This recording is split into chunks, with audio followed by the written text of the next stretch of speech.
Bonjour et bienvenue sur ma chaîne Décrypter l'info, une chaîne qui est là pour vous aider à comprendre les enjeux économiques, politiques et sociétaux en France, mais aussi à l'étranger. Il y a une polémique, bien évidemment amenée par l'extrême droite et des chaînes comme CNews, où on va parler des étrangers, matin, midi et soir. C'est surtout, en fait, les musulmans qui sont ciblés. Il y a une islamophobie qui est avérée dans ce pays, malheureusement. Mais ce qu'il faut savoir, c'est qu'il y a les chiffres. Les chiffres, on peut leur faire dire n'importe quoi. Il y a des instances, il y a des instituts sérieux qui sont indépendants et qui vous donnent des éléments pour analyser ce qui se passe réellement. Au final, concernant ces étrangers en France, eh bien on se rend compte qu'il y a moins d'étrangers en France que dans l'UE en moyenne.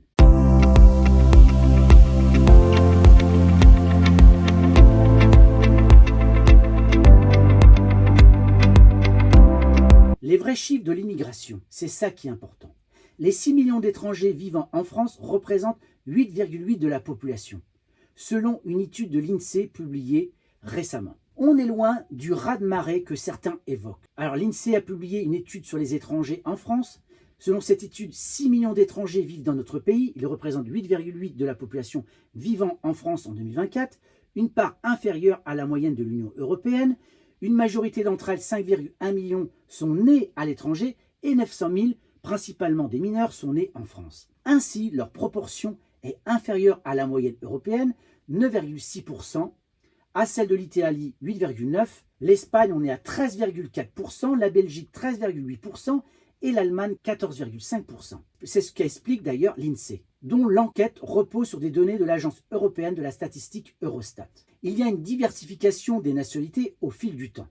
Selon les mêmes sources, la France compte aussi moins d'étrangers extra-européens, 2,3% de la population, contre 2,4% en Italie, 5,3% en Allemagne, 8,4% en Belgique. Les nationalités des personnes étrangères vivant en France se sont diversifiées au fil du temps. En 1968, près de 3 étrangers vivant en France sur 4 possédaient la nationalité d'un pays européen et 1 sur 4 avait une nationalité africaine. En 2024, près de la moitié des étrangers vivant en France ont la nationalité d'un pays africain et un tiers d'un pays européen.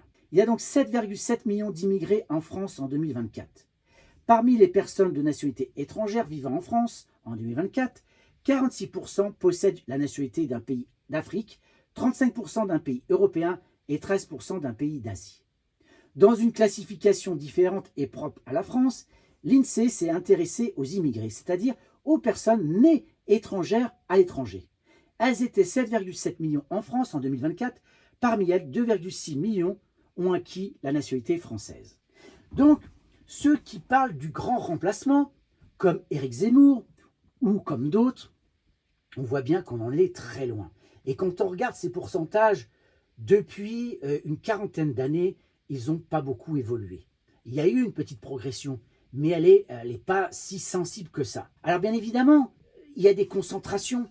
On voit bien à Paris ou à Marseille, il y a une concentration de population d'origine étrangère. Donc forcément, ça peut donner une impression d'être envahi, mais sur la population générale, ce n'est pas le cas. Tout ça pour dire quoi? C'est qu'aujourd'hui, on voit bien qu'il y a dans ce pays une tentation qui est proche de celle qu'on a pu vivre en France, en Europe, dans les années 30, où pour expliquer les problèmes qu'on rencontre, et ils sont réels, on n'a qu'à voir ce qui se passe en France et ailleurs, mais en France en particulier, la catastrophe économique, une pauvreté qui s'est accrue, des gens qui n'arrivent pas à trouver du travail, une baisse du pouvoir d'achat, c'est évident, il y a de sérieux problèmes. Et sans parler de l'industrie en France qui a pris une claque terrible. Tout ça fait que les Français en ont marre et forcément, certains cherchent un coupable. C'est ce qui s'est passé dans les années 30. À l'époque, les fautifs, c'était les Juifs. Eh bien, aujourd'hui, on remplace les Juifs par les musulmans ou par les étrangers. C'est exactement la même mécanique. On a vu ce qui s'est passé Alors j'ose imaginer qu'on n'en viendra pas là, et qu'on ne viendra pas à cette catastrophe humaine. Pour autant, on a exactement les mêmes mécanismes politiques, médiatiques qui sont en marche. Et là, on est en train d'expliquer que si on a une dette, c'est parce qu'il y a trop d'étrangers en France. Sauf que là également, les chiffres viennent contredire le discours de certains racistes au Rassemblement national, du discours d'Éric Zemmour et d'autres, qui nous expliquent que les étrangers nous coûtent énormément d'argent, des dizaines et des dizaines de milliards d'euros. Sauf que quand on prend les pires des études, qui sont en défaveur de l'immigration, même là, les chiffres nous expliquent qu'en fait, que l'immigration ne coûte rien. Et ça, je parle pour les études les pires. Mais il y a d'autres études qui montrent qu'en fait, l'immigration nous rapporte environ 10 milliards d'euros. Donc moi, je veux bien, d'accord? On est en train de nous expliquer que les étrangers, les immigrés, c'est le problème, qu'il faut stopper tout ça. Eh bien, ceux qui prônent ça, le RN en particulier ou Éric Zemmour, eh bien, ils vont arriver au pouvoir, parce que là, c'est certain, il ne faut pas rêver. Malheureusement, il y a un système qui est en marche avec l'aide des milliardaires, parce qu'on l'a bien vu qu'au dernier meeting du MEDEF, les milliardaires avaient quand même pris, en tout cas les chefs d'entreprise avaient pris un peu fait et cause pour le Rassemblement national, parce qu'ils sentent bien que le Rassemblement national est en train d'avancer, il progresse dans les sondages, et que très certainement ils vont arriver au pouvoir. C'est ce qui s'est passé d'ailleurs avec Hitler. Les milliardaires, les bourgeois se sont ralliés à ce mouvement, et fatalement, eh bien, ils ont été préservés. Et c'est ce qui se passe là également. Ils veulent absolument avoir un poids sur les politiques du Rassemblement national pour qu'ils soient préservés, que leur industrie soit préservée, et que surtout que leurs milliards soient préservés. Car aujourd'hui, la véritable opposition, eh bien, c'est malheureux à dire, mais c'est LFI. Et oui, avec Mélenchon, alors je sais que Mélenchon, beaucoup le détestent, ils n'aiment pas sa façon d'être, son agressivité, mais dans le programme et dans ce qu'il propose, c'est la seule véritable opposition. C'est les seuls qui ont une véritable colonne vertébrale et qui n'ont pas changé d'un iota. Ils ne sont pas à voile et à vapeur, ils sont droits dans leurs bottes. Eh bien, moi, je dis à ces personnes du RN, à ces députés, à ces futurs ministres, eh bien d'aller jusqu'au bout de leur démarche. Qu'ils virent tous les étrangers de France. Tous. Ceux qui sont à l'hôpital, ceux qui s'occupent de la sécurité, ceux qui s'occupent du bâtiment, ceux qui s'occupent des services à la personne, ceux qui travaillent dans les entreprises comme l'automobile, etc., etc. Qu'on les vire tous, d'accord? Pour certains, pourquoi pas les déchoir de la nationalité, mais qu'on les vire tous, qu'on aille jusqu'au bout de la démarche. Et on verra le résultat. On verra si la France va s'en sortir. Moi, je sais ce qui arrivera. Il n'y a aucun doute là-dessus. La France va s'effondrer, totalement, quoi qu'on dise. Alors, ça serait une position extrême. Est-ce que le RN ira jusqu'au bout? Non, parce qu'ils ne vont pas jusqu'au bout de leurs idées. On sait très bien, on a vu les votes à l'Assemblée nationale, quand ils ont dit qu'ils étaient pour le peuple, pour la nation, pour la France, qu'il fallait défendre la France, le peuple et les ouvriers. Tout ça sur les plateaux télé, et à qui veut bien l'entendre. Mais au final, allez voir. Ne m'écoutez pas, à la limite, vous pourrez me dire ce que je dis, c'est n'importe quoi, que je mens, que je raconte n'importe quoi. Pas de souci. Alors, allez voir sur le site de l'Assemblée nationale et allez voir ce qu'ils ont voté. Allez voir ce qu'ils ont voté concernant le pouvoir d'achat. C'est une catastrophe. Je vais vous dire, parce que j'ai fait un petit récap, parce que moi, je suis allé voir. Je ne prends pas pour argent comptant ce qu'on me dit, et je voulais un peu voir ce qui s'est passé dans la réalité. Concernant le pouvoir d'achat, le RN a voté contre le blocage des prix de première nécessité. Il a voté contre la hausse du SMIC à 1 600 €, contre le gel des loyers des particuliers et des TPE-PME, contre la revalorisation des salaires des fonctionnaires, contre l'indemnisation des agriculteurs victimes de catastrophes naturelles. Ça fait marrer parce que les agriculteurs, ils votent massivement maintenant pour le RN. Ils ont voté contre l'augmentation des hébergements d'urgence pour les sans-abri.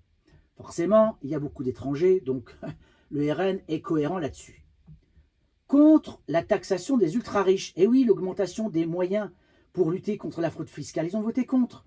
Contre la taxation des yachts et des jets privés. Contre la taxation des super-profits, les services publics. Ils ont voté contre l'augmentation des moyens alloués aux hôpitaux et de la rémunération des soignants. Ils ont voté contre la régulation de l'installation de médecins pour lutter contre les déserts médicaux. J'en passe et des meilleurs. Vous savez, là en ce moment, il y a la journée rose ou la semaine rose concernant le cancer du sein. Je ne sais plus comment ça s'appelle. C'est pareil, ils ont voté contre des dispositions concernant les personnes qui sont victimes de cette maladie. D'accord? Ça, c'est le RN. Mais ça, on ne vous en parle pas dans les médias. Qui vous en parle? Personne. Pourquoi?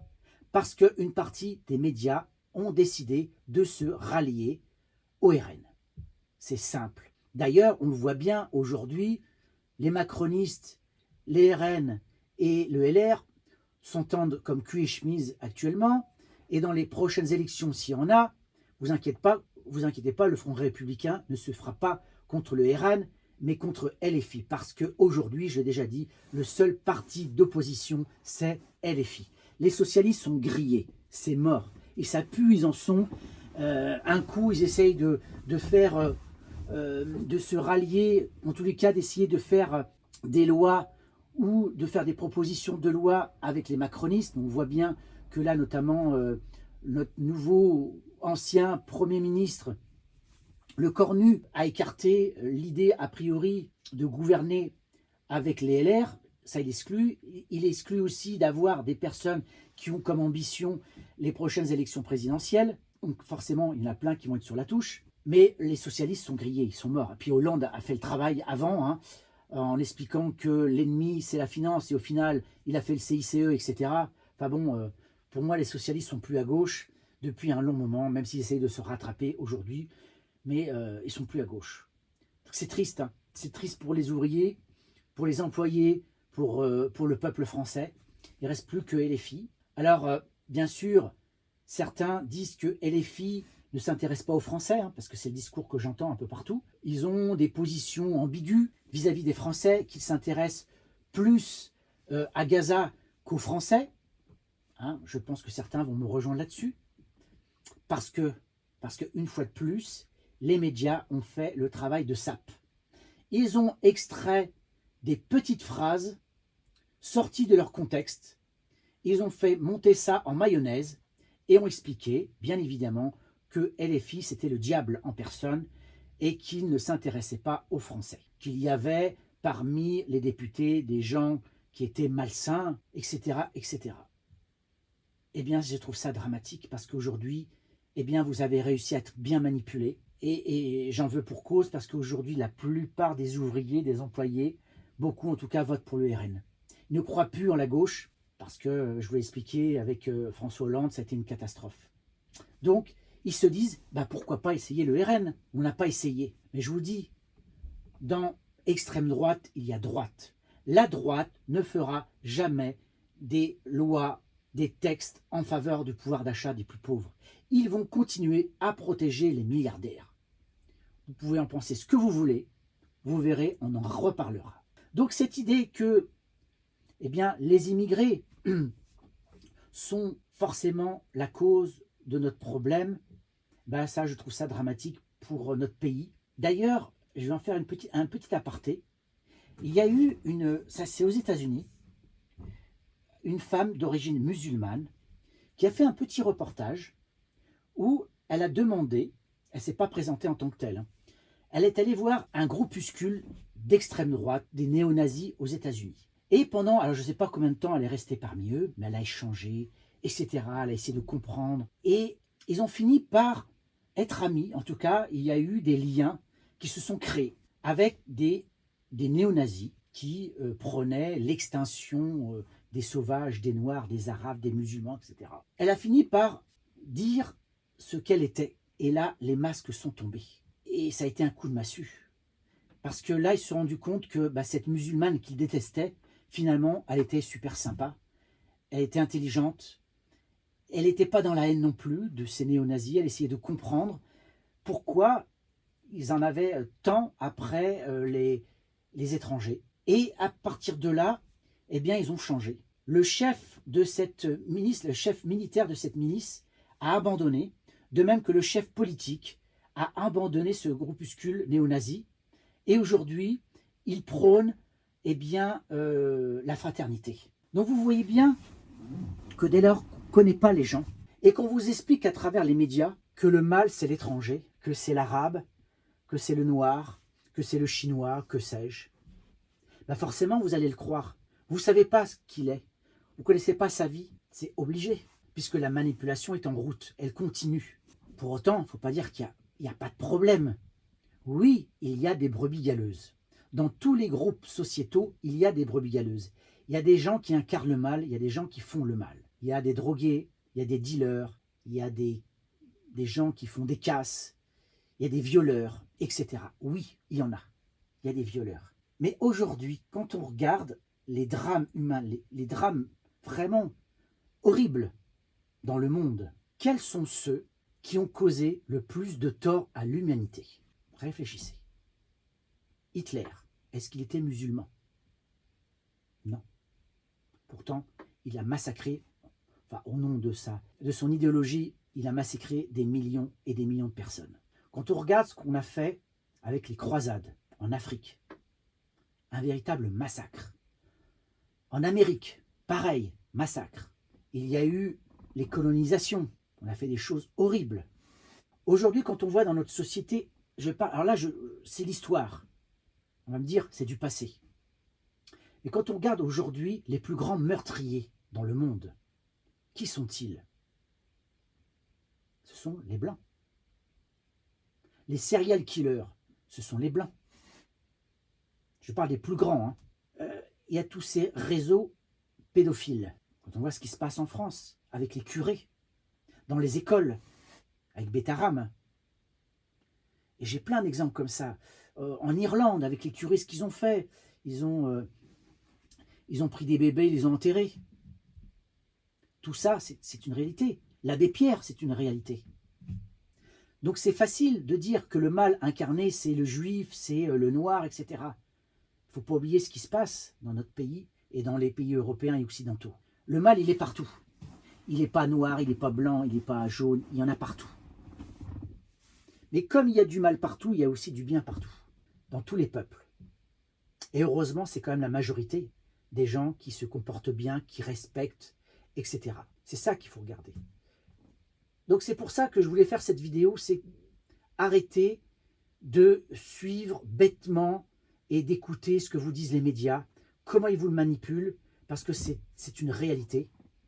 Aujourd'hui, le RN va arriver au pouvoir. Alors moi, ce que j'aimerais, c'est que le RN arrive rapidement au pouvoir, c'est-à-dire là, avec les prochaines législatives.